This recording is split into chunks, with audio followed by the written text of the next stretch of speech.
ವಿರಾಮದ ಬಳಿಕ ವಾರ ಭವಿಷ್ಯ ವಿಶೇಷ ಕಾರ್ಯಕ್ರಮಕ್ಕೆ ಮತ್ತೆ ಸ್ವಾಗತ. ಶಾಸ್ತ್ರಿಗಳೇ, ಇನ್ನು ಕೊನೆಯ 4 ರಾಶಿಗಳ ಇಡೀ ವಾರದ ಭವಿಷ್ಯ ಹೇಗಿದೆ, ಫಲಾಫಲಗಳು ಹೇಗಿವೆ ತಿಳಿಸ್ಕೊಳ್ಳೋದಾದ್ರೆ? ಧನಸ್ಸು ರಾಶಿಯವರಿಗೆ ಹೇಗಿದೆ ಗಮನಿಸೋಣ. ನೋಡಿ, ವಾರದ ಆದಿಯಲ್ಲಿ ವೃತ್ತಿಯಲ್ಲಿ ನಿಮಗೆ ಕಿರಿಕಿರಿ, ಚಂದ್ರಕೇತು ಒಟ್ಟಾಗಿದ್ದಾರಲ್ಲ, ಹೀಗಾಗಿ ಸ್ತ್ರೀಯರಿಗೆ ಬಹಳ ಮುಖ್ಯವಾಗಿ ಹೆಚ್ಚಿನ ಕಿರಿಕಿರಿ ಉಂಟಾಗೋ ಸಾಧ್ಯತೆ ಇರುತ್ತೆ. ಸ್ವಲ್ಪ ಸೂಕ್ಷ್ಮವಾಗಿ ಕೆಲಸ ಮಾಡುವಾಗ ಏನು ಕೊಟ್ಟಿದ್ದಾರೆ ಅಥವಾ ಏನು ಕೆಲಸ ಮಾಡ್ತಾ ಇದ್ದೀರಾ ನೋಡ್ಕೊಳ್ಳಿ. ಮತ್ತು ಮಾಂದಿ ಬೇರೆ ಸಂಚಾರ ಆತ ಅಷ್ಟಮದಲ್ಲಿ ಸಂಚರಿಸ್ತಾನೆ ಮಂಗಳವಾರ ದಿವಸ, ಹೀಗಾಗಿ ವಸ್ತು ನಷ್ಟತೆ, ಕುಜನ ಪರಿವರ್ತನೆ ಬೇರೆ, ಹೀಗಾಗಿ ಏನಾಗುತ್ತೆ, ಬಂಧುಗಳಲ್ಲಿ ಕಲಹ, ಸ್ವಲ್ಪ ಜೋರಾದ ವಾತಾವರಣ, ಭೂ ಅನುಕೂಲ ಇಲ್ಲ ಅಂತಲ್ಲ, ಅನುಕೂಲ ಇದೆ, ಭೂ ವ್ಯವಹಾರಗಳಲ್ಲಿ ಇತ್ಯಾದಿಗಳಲ್ಲಿ ಅನುಕೂಲ ಉಂಟಾಗುತ್ತೆ, ಆದರೆ ಎಚ್ಚರಿಕೆ ಬೇಕು. ರಾಹು ಕುಜ ಒಟ್ಟಾರೆ ಸೇರಿದ್ರೆ ಹೃದಯ ಸಂಬಂಧಿ ತೊಂದರೆಗಳು ಉಂಟಾಗೋದು, ಆರೋಗ್ಯ ವ್ಯತ್ಯಾಸ ಆಗುವ ಸಾಧ್ಯತೆ, ಇದನ್ನೆಲ್ಲ ಸೂಚಿಸುತ್ತೆ. ಸ್ವಲ್ಪ ಹುಷಾರಾಗಿರಿ. ಇನ್ನು ವಾರ ಮಧ್ಯಭಾಗದಲ್ಲಿ ನಿಮಗೆ ಶುಕ್ರನ ಪರಿವರ್ತನೆ ಇದೆ, ಪಂಚಮಕ್ಕೆ ಹೋಗ್ತಾನೆ, ಇದು ಒಳ್ಳೆಯದೇ, ಬುದ್ಧಿ ಬಲದ ಅನುಕೂಲ ಆಗುತ್ತೆ, ಚಂದ್ರ ಲಾಭಕ್ಕೆ ಬರ್ತಾನೆ, ಹೀಗಾಗಿ ವಾರದ ಆದಿಯಲ್ಲಿದ್ದ ಆತಂಕ ವಾರ ಮಧ್ಯದಲ್ಲಿಲ್ಲ, ತುಂಬ ಚೆನ್ನಾಗಿರ್ತದೆ. ಸ್ತ್ರೀಯರಿಗೆ ಲಾಭ ಬರ್ತಕ್ಕಂಥದ್ದು, ಹಿರಿಯರಿಂದ ಸಲಹೆ ಸಿಗ್ತಕ್ಕಂಥದ್ದು, ಒಳ್ಳೆಯ ಉತ್ತಮವಾದ ಸಲಹೆ ಕೊಡ್ತಾರೆ, ಅದು ನಿಮಗೆ ತುಂಬ ಅನುಕೂಲ ಆಗುತ್ತೆ. ಮಾಂದಿಯಿಂದಾಗಿ ಸ್ವಲ್ಪ ಕ್ಲಿಷ್ಟ ವಾತಾವರಣ ಇರ್ತದೆ. ಕಾರಣ ಯಾಕಪ್ಪ ಅಂತಂದರೆ, ಮಾಂದಿ ಅಷ್ಟಮದಲ್ಲಿ ಸಂಚರಿಸ್ತಾನೆ, ಈ ಕಾರಣದಿಂದಾಗಿ ವಾರ ಮಧ್ಯದಲ್ಲಿ ಒಂದು ಸಂದಿಗ್ಧ ವಾತಾವರಣ, ಸಂಗಾತಿಯಲ್ಲಿ ಮನಸ್ತಾಪ ಏರ್ಪಾಡಾಗುತ್ತೆ, ಭಿನ್ನಾಭಿಪ್ರಾಯಗಳು ಬರೋ ಸಾಧ್ಯತೆ ಕೂಡ ಇದೆ. ಒಂದು ಕಡೆಯಿಂದ ಅನುಕೂಲ ಇದೆ, ಒಂದು ಕಡೆ ಅನಾನುಕೂಲ ಇದೆ. ಇನ್ನು ವಾರದ ಅಂತ್ಯ ಭಾಗದಲ್ಲಿ ನೋಡಿದ್ರೆ ಸ್ವಲ್ಪ ಉದರ ಬಾಧೆ ಇದೆ, ಹೆಚ್ಚಿನ ನಷ್ಟ ಸೂಚಿಸ್ತಾ ಇದೆ, ಜೊತೆಗೆ ಸಾಲ ಬಾಧೆಯನ್ನು ಸೂಚಿಸ್ತಾ ಇದೆ. ಹುಷಾರಾಗಿರಬೇಕು.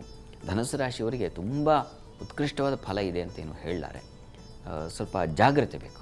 ಪರಿಹಾರಕ್ಕೇನಪ್ಪ ಮಾಡಬೇಕಾಗಿದ್ದರೆ, ಧನುಸ್ಸು ರಾಶಿಯವರು ಮಾಡಬೇಕಾದ ಪರಿಹಾರ ನೋಡಿ, ನೀವು ಅನ್ನದಾನ ಮಾಡಿ.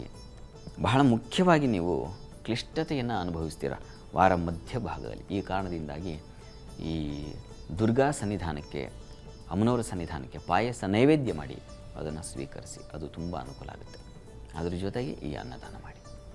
ಇನ್ನು ಮಕರ ರಾಶಿಯವರಿಗೆ ವಾರದ ಆದಿಯಲ್ಲಿ ಸ್ವಲ್ಪ ಖಿನ್ನತೆ, ಮಾನಸಿಕ ವ್ಯಥೆ, ಸಾಲದ ಸುಳಿಗೆ ಸಿಕ್ಕಾಕೊಳ್ತಕ್ಕಂಥದ್ದು, ವೃತ್ತಿಯಲ್ಲಿ ಅನುಕೂಲ, ಸಂಗಾತಿಯಲ್ಲಿ ಮನಸ್ತಾಪ, ಇಷ್ಟೆಲ್ಲ ಇದೆ ವಾರದ ಆದಿಯಲ್ಲೇ ದಿವಸ.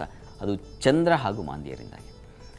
ಇಲ್ಲಿ ಮಾಂದಿ ಸಂಚಾರ ಅಷ್ಟಮದಲ್ಲಿ ಏರ್ಪಾಡಾಗುತ್ತೆ, ಆ ಕಾರಣದಿಂದಾಗಿ ಅಷ್ಟಮ ಸಪ್ತಮ ಬಂದಾಗ ಸಂಗಾತಿಯಲ್ಲಿ ಮನಸ್ತಾಪಗಳು, ತುಂಬ ಆಪ್ತರ ಜೊತೆಗೆ ಯಾರು ಹೆಚ್ಚು ನಚ್ಕೊಂಡಿರ್ತೀರೋ, ಹೆಚ್ಚು ಅಂಟ್ಕೊಂಡು ನೋಡಿ, ಅಂಟಿದಷ್ಟು ನೋವು ಜಾಸ್ತಿ, ಅದನ್ನು ತಿಳ್ಕೊಳ್ಳಿ ವಾರದ ಆದಿಯಲ್ಲಿ. ಇನ್ನು ವಾರ ಮಧ್ಯಭಾಗದಲ್ಲಿ ನಿಮಗೆ ಶುಕ್ರನ ಪರಿವರ್ತನೆ ಇದೆ, ಇದು ಸ್ವಲ್ಪ ಸೌಖ್ಯವನ್ನು ಏರ್ಪಡಿಸುತ್ತೆ. ಶುಕ್ರ ಚತುರ್ಥಕ್ಕೆ ಬಂದಾಗ ಸ್ವಲ್ಪ ಸೌಖ್ಯ ಸಮೃದ್ಧಿ ಉಂಟಾಗುತ್ತೆ, ಕೇಂದ್ರ ಸ್ಥಾನ, ಹೀಗಾಗಿ ಅನುಕೂಲ ಆಗುತ್ತೆ. ಮನೆ ವಾಹನ ತಗೋಬೇಕು, ಈ ಥರದ ಕೆಲವೊಂದು ಪ್ಲ್ಯಾನ್, ಯೋಜನೆ ಸಿದ್ಧವಾಗುತ್ತೆ. ಆದರೆ ಮನಸ್ತಾಪ ಹೋಗಿಲ್ಲ, ಸಂಗಾತಿಯಲ್ಲಿ ಮನಸ್ತಾಪ ಇದ್ದೇ ಇದೆ, ಮತ್ತು ಸಾಲ ಸುಳಿಗೆ ಸಿಕ್ಕಾಕೊಳ್ಳೋ ಸಾಧ್ಯತೆ ಕೂಡ ಇದೆ. ಸ್ವಲ್ಪ ದೇಹಕ್ಕೆ ಪೆಟ್ಟು ಬೀಳೋದು, ಗಾಯಗಳಾಗೋದು, ಈ ಥರದ್ದೆಲ್ಲ ವಾರ ಮಧ್ಯದಲ್ಲಿ ಸ್ವಲ್ಪ ಶುಭ ಇದೆ, ಸ್ವಲ್ಪ ತೊಡಕು ಇದೆ, ಹುಷಾರಾಗಿರಿ. ವಾರದ ಅಂತ್ಯ ಭಾಗದಲ್ಲಿ ಮಕರ ರಾಶಿಯವರಿಗೆ ಸ್ವಲ್ಪ ಪ್ರಯಾಣದಲ್ಲಿ ತೊಂದರೆ ಇದೆ, ಮಕ್ಕಳ ವಿಚಾರದಲ್ಲಿ ಮನಸ್ತಾಪ ಮಾಡ್ಕೊಳ್ತೀರ, ಆದರೆ ಸಂಗಾತಿಯಿಂದ ವಿಶೇಷವಾದ ಲಾಭ ಇದೆ. ಸಂಗಾತಿ ಮನಸ್ತಾಪ ಆಗಿತ್ತಲ್ಲ ಪ್ರಾರಂಭದಲ್ಲಿ, ಅದೆಲ್ಲ ವಾರದ ಅಂತ್ಯದಲ್ಲಿ ನಿವಾರಣೆಯಾಗಿ ಸ್ವಲ್ಪ ಮನಸ್ಸಿಗೆ ಸಮಾಧಾನ ಆಗುತ್ತೆ. ಏನು ಪರಿಹಾರ ಏನು ಇದಕ್ಕೆ? ಸಣ್ಣ ಪುಟ್ಟ ಇರತಕ್ಕಂಥ ತೊಡಗುಗಳ ಪರಿಹಾರಕ್ಕೆ ಕೃಷ್ಣ ಪ್ರಾರ್ಥನೆ ಮಾಡಿ, ಕೃಷ್ಣನಿಗೆ ತುಳಸಿ ಸಮರ್ಪಣೆ ಮಾಡಿ, ಅದು ತುಂಬ ಸಹಾಯವಾಗುತ್ತೆ. ಇನ್ನು ಕುಂಭರಾಶಿ ನೋಡೋಣ.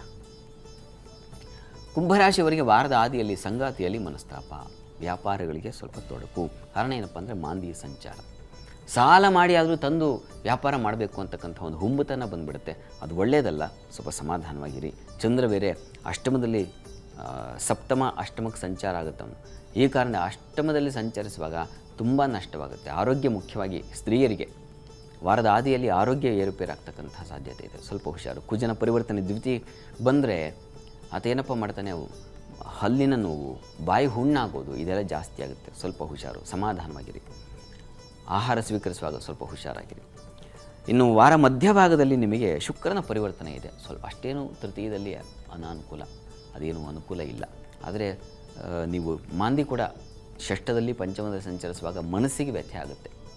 ಆದರೆ ಚಂದ್ರ ಆತ ಭಾಗ್ಯಸ್ಥಾನಕ್ಕೆ ಹೋಗ್ತಾನೆ, ಹೀಗಾಗಿ ಸ್ವಲ್ಪ ಮಟ್ಟಿಗೆ ಸಣ್ಣ ಪುಟ್ಟ ತೊಡಕುಗಳು, ಸಣ್ಣ ಪುಟ್ಟ ಚೇತರಿಕೆಯು, ತೊಡಕೆ ಹೇಗಿದೆಯೋ ಅದರಿಂದ ಹೊರಬರಲಿಕ್ಕೆ ಸಣ್ಣ ಪ್ರಮಾಣದ ಒಂದು ದಾರಿ ಕಾಣುತ್ತೆ ವಾರ ಮಧ್ಯದಲ್ಲಿ.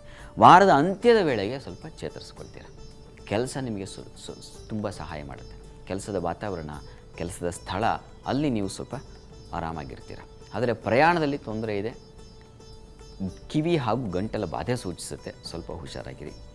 ಕುಂಭರಾಶಿಯವರು ಅಷ್ಟೇನೂ ಹೇಳ್ಕೊಳ್ಳುವಂತಹ ತುಂಬ ಶುಭ ಫಲಗಳು ಈ ವಾರ ನೀವು ಕಾಣಲಿಕ್ಕೆ ಸಾಧ್ಯ ಇಲ್ಲ. ಇದಕ್ಕೆ ಪರಿಹಾರ ಏನು ಮಾಡಬೇಕಪ್ಪ ನೋಡಿ, ಒಂದು ತಪ್ಪದೇ ದುರ್ಗಾ ಸನ್ನಿಧಾನದಲ್ಲಿ ಅಭಿಷೇಕ ಮಾಡಿಸಿ. ಎರಡನೇದು ದುರ್ಗಾ ಪರಮೇಶ್ವರಿ ದರ್ಶನ, ಕ್ಷೇತ್ರ ದರ್ಶನ, ಅಲ್ಲಿ ಅಭಿಷೇಕ ಮಾಡಿಸೋದು, ದುರ್ಗಾ ಕವಚವನ್ನು ಕೇಳಿಸ್ಕೊಳ್ಳೋದು, ಇವೆರಡು ಮಾಡಿ. ಇದು ತುಂಬ ಸಹಾಯವಾಗುತ್ತೆ. ಬೇಕು, ಈ ವಾರ ನಿಮಗೆ ಸ್ವಲ್ಪ ವೀಕ್ ಆಗಿದೆ. ಇನ್ನು ಮೀನರಾಶಿ ನೋಡೋಣ. ಮೀನರಾಶಿಯವರಿಗೆ ವಾರದ ಆದಿಯಲ್ಲಿ ಸಾಲ ಬಾಧೆ, ದೇಹಕ್ಕೆ ಪೆಟ್ಟಾಗೋದು ಮಾಂದ್ಯ ಕಾರಣದಿಂದಾಗಿ. ಚಂದ್ರನು ಕೇತುಯುಕ್ತನಾಗಿದ್ದಾನೆ, ಹೀಗಾಗಿ ಸಂಗಾತಿಯಲ್ಲಿ ಮನಸ್ತಾಪ, ಮಕ್ಕಳಲ್ಲಿ ಮನಸ್ತಾಪ, ವ್ಯವಹಾರಗಳಲ್ಲಿ ತೊಡಕುಗಳು ಉಂಟಾಗೋದು. ವೃತ್ತಿಯಲ್ಲಿ ಸ್ವಲ್ಪ ಪರವಾಗಿಲ್ಲ, ವೃತ್ತಿಯಲ್ಲಿ ವಾರದ ಆದಿಯಲ್ಲಿ ನಿಮಗೆ ಸ್ವಲ್ಪ ಚೇತರಿಕೆ ಅನುಕೂಲ ಆಗುತ್ತೆ. ಆದರೆ ದೇಹಕ್ಕೆ ಪೆಟ್ಟು ಬೀಳೋದು, ಗಾಯಗಳಾಗೋ ಸಾಧ್ಯತೆ ಇದೆ. ತರಚೋದು, ಸುಟ್ಕೊಳ್ತಕ್ಕಂಥದ್ದು, ಈ ಥರದ್ದೆಲ್ಲ ಇದೆ. ಹುಷಾರಾಗಿರಿ. ಬೆಂಕಿ ವಾತಾವರಣದಲ್ಲಿ ಸ್ವಲ್ಪ ಹುಷಾರಾಗಿರಿ. ಇನ್ನು ವಾರ ಮಧ್ಯಭಾಗದಲ್ಲಿ ನಿಮಗೆ ಸ್ವಲ್ಪ ಆರೋಗ್ಯ ವ್ಯತ್ಯಾಸ ಆಗುತ್ತೆ, ಉದರ ಬಾಧೆ ಸೂಚಿಸುತ್ತೆ. ಜೊತೆಗೆ ಮಕ್ಕಳಲ್ಲಿ ಮನಸ್ತಾಪಗಳು, ಪ್ರಯಾಣದಲ್ಲಿ ತೊಂದರೆಗಳು, ನೀರಿನ ಅಭಾವ ಸ್ವಲ್ಪ ತೊಡಕಿದೆ. ವಾರ ಮಧ್ಯಭಾಗ ನಿಮಗೆ ಸುಖವಾಗಿಲ್ಲ. ಇನ್ನು ವಾರ ಅಂತ್ಯದಲ್ಲಿ ನಿಮಗೆ ಆಹಾರ ವ್ಯತ್ಯಾಸ ಆಗುತ್ತೆ, ಸಹೋದರಲ್ಲಿ ಭಿನ್ನಾಭಿಪ್ರಾಯ ಬರುತ್ತೆ. ಇವೆರಡು ಮೇಜರ್. ಉಳಿದ ಹಾಗೆ ದೈವಾನುಕೂಲ ಚೆನ್ನಾಗಿದೆ. ದೇವತಾ ಪೂಜೆ ಪುನಸ್ಕಾರ ಇಂಥವುಗಳಲ್ಲಿ ಭಾಗಿಯಾಗೋದು, ಸಾಧು ಸಂತರ ಭೇಟಿ, ಸಜ್ಜನರ ಭೇಟಿ, ಈ ಥರದ್ದೆಲ್ಲ ಒಳ್ಳೆಯ ಅನುಕೂಲ ಇದೆ ವಾರದ ಅಂತ್ಯದಲ್ಲಿ. ಇದಕ್ಕೆ ಪರಿಹಾರ ಏನಪ್ಪ ಮಾಡೋದು? ಒಂದು, ಕುಜ ನಿಮ್ಮ ಜನ್ಮಕ್ಕೆ ಬರೋದು ಸ್ವಲ್ಪ ಹುಷಾರಾಗಿರ್ಬೇಕು. ಅಲ್ಲಿ ಕ್ಷತತನಹು ಅಂತ ದೇಹಕ್ಕೆ ಪೆಟ್ಟು ಬೀಳ್ತಿ. ಈ ಕಾರಣದಿಂದಾಗಿ ನರಸಿಂಹ ಕವಚವನ್ನು ಕೇಳಿಸ್ಕೊಳ್ಳಿ, ಪ್ರತಿ ದಿವಸ ಕೇಳಿಸ್ಕೊಳ್ಳಿ. ವಾರದ ಆದಿಯಲ್ಲೇ ಇದೆ ಕುಜನ ಸಂಚಾರ, ಹೀಗಾಗಿ ನರಸಿಂಹ ಕವಚ ಪ್ರತಿ ದಿವಸ ಕೇಳಿಸ್ಕೊಳ್ಳಿ, ಅದೇ ಸಾಕಾಗುತ್ತೆ, ಹೆಚ್ಚಿನ ಅನುಕೂಲ ಉಂಟು ಮಾಡಿಕೊಡುತ್ತೆ. ಇದು 12 ರಾಶಿಗಳ ಫಲಾಫಲ. ಶಾಸ್ತ್ರಿಗಳೇ, ಇಡೀ ವಾರದ 12 ರಾಶಿಗಳ ಫಲಾಫಲಗಳನ್ನು ತಿಳಿಸ್ಕೊಟ್ರಿ. ವಾರಾಂತ್ಯದಲ್ಲಿ, ವಾರದ ಆದಿಯಲ್ಲಿ ಏನೇನಾಗುತ್ತೆ, ಜೊತೆಗೆ ಪರಿಹಾರಗಳನ್ನು ಕೂಡ ತಿಳಿಸ್ಕೊಟ್ರಿ. ಧನ್ಯವಾದಗಳು ಶಾಸ್ತ್ರಿಗಳೇ. ಸರ್ವೇ ಜನಾಃ ಸುಖಿನೋ ಭವಂತು, ಸಮಸ್ತ ಸನ್ಮಂಗಳಾನಿ ಭವಂತು. ಎಲ್ಲರಿಗೂ ಶುಭವಾಗಲಿ. ನೋಡಿದ್ರಲ್ಲ ವೀಕ್ಷಕರೇ, ಇಡೀ ವಾರದ 12 ರಾಶಿಗಳ ಭವಿಷ್ಯವನ್ನು ಇವತ್ತಿನ ಕಾರ್ಯಕ್ರಮದಲ್ಲಿ ಶಾಸ್ತ್ರಿಗಳು ತಿಳಿಸ್ಕೊಟ್ರು. ಇದಾಗಿತ್ತು ಈ ಹೊತ್ತಿನ ವಿಶೇಷ. ನೇರ, ದಿಟ್ಟ, ನಿರಂತರ ಸುದ್ದಿಗಾಗಿ ನೋಡ್ತಾ ಇರಿ ಏಷ್ಯಾನೆಟ್ ಸುವರ್ಣ ನ್ಯೂಸ್.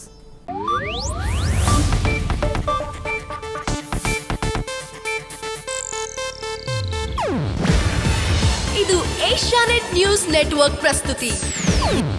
ನೀವು ನೋಡ್ತಿದ್ದೀರಾ ಏಷ್ಯಾನೆಟ್ ಸುವರ್ಣ ನ್ಯೂಸ್.